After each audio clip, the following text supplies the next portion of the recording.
And we think, well, you could use some positive emotion. It's a good thing. Positive emotion inhibits anxiety and disappointment and frustration and pain. It does all that. Technically, it does that. That's why a football player with a broken thumb who wants to score a touchdown can go out there and, play the football game, even though it's a kind of an arbitrary goal, right? It's like, really, you're going to go out there and like risk your hand to fire a pigskin through some poles? It's like, well, you can say the same sort of cynical thing about most of the things that people do, but you can't say the cynical thing about the fact that they have to do things.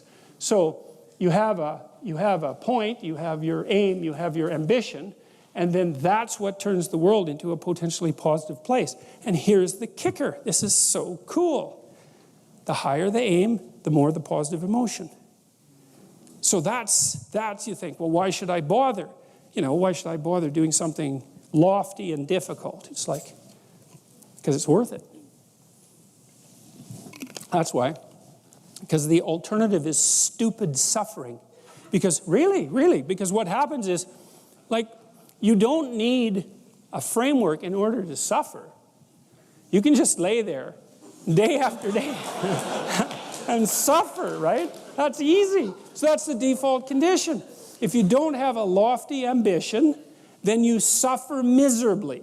And the reason for that is life is really complex, short, finite, full of suffering, and beyond you. And so you can just lay there and think about that, and it's horrible.